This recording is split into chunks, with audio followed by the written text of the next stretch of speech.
আসসালামু আলাইকুম everyone. I hope সবাই ভালো আছেন। আপনাদেরকে আজকে দেখাবো দোকান থেকে কী কী কিনে আনলাম। তো চলুন আনবক্সিং করা যাক।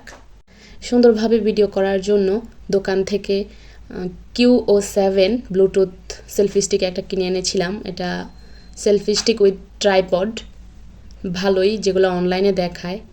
সাথে ছোট একটা লাইট অ্যাডজাস্ট করা আছে। আমার কাছে এটার দাম 350 টাকা চেয়েছিল, পরে অনেক কমিয়ে বুঝিয়ে 300 টাকা দিয়ে এনেছি। অনলাইন থেকে আনতে পারতাম, কিন্তু অনলাইনেরগুলো ভালো পড়বে কি না এই জন্য আর আনি নাই। সামনাসামনি দোকান থেকে কিনেছি। তারপর দোকানদার বলে দিয়েছিল কোনো সমস্যা হলেও দেখাতে পারবো ওনাকে। যেহেতু ফার্স্ট টাইম কিনলাম, তাই দাম বেশি হয়েছে কি কম হয়েছে এত কিছু না বুঝে নিয়ে এসেছি। তবে আমার কাছে ভালোই লেগেছে, ভালোই মনে হয়েছে সেলফি স্টিকটা। আর এটা মোটামুটি অনেক লম্বা আছে, প্রচুর লম্বা, কিন্তু ভিডিওতে যতটুকু আসবে আমি ততটুকুই দেখালাম। তারপর এই যে এখানে হচ্ছে একটা টেবিল ক্লথ এনেছি, টেবিলটাকে একটু অ্যাস্থেটিক লুক দেওয়ার জন্য। চাইনিজ ব্লগ ভিডিওগুলোতে দেখেছিলাম তারা এরকম কাপড় ব্যবহার করে টেবিল ক্লথ হিসেবে।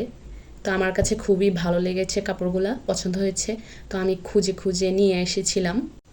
কাপড়গুলো ভালোই, অনেক বহর আছে। আর আমি আমার টেবিলের মাপ অনুযায়ী 1 গজ কাপড়ই এনেছি, কিন্তু কাপড়গুলোর দাম আমার কাছে অনেক বেশি মনে হয়েছে। 1 গজ কাপড় 300 টাকা করে, তাই আমার কাছ থেকেও 300 টাকায় নিয়েছে 1 গজ। তারপরে এই যে এখানে দেখাচ্ছিলাম সেলফি স্টিকের সাথে যে দিয়েছিল ব্যবহার বিধি, কীভাবে ইউজ করতে হবে, এগুলো দেখাচ্ছিলাম। ভাইরে ভাই, সব চায়না ভাষায় লেখা, কিচ্ছু বুঝি না। আমার মনটাও মনে হয় চায়না ভাষায় লেখা, তাই আমার মনটাও কেউ বোঝে না কখনো। আচ্ছা, তারপরে এই যে এখানে দেখাচ্ছিলাম ব্লুটুথটা, তারপরে এই যে লাইটের সাথে চার্জার দিয়েছিল, এই চার্জারটা আর লাইট এগুলো দেখাচ্ছিলাম, তারপর বক্সে রেখে দিচ্ছিলাম। তো আজকের মতো এ পর্যন্তই। সবাই ভালো থাকবেন, সুস্থ থাকবেন, আর আশা করি পাশে থেকে সবসময় সাপোর্ট করবেন। একটুখানি দেখিয়ে দিচ্ছি টেবিল ক্লথটা বিছানোর পর কেমন লাগছে। টেবিলের উপর কিছু রাখতে আমার ভালো লাগে না, আমি সাইডে সেলফে রাখি, কিন্তু এখন ভিডিওর উদ্দেশ্যে একটু রাখার চেষ্টা করি।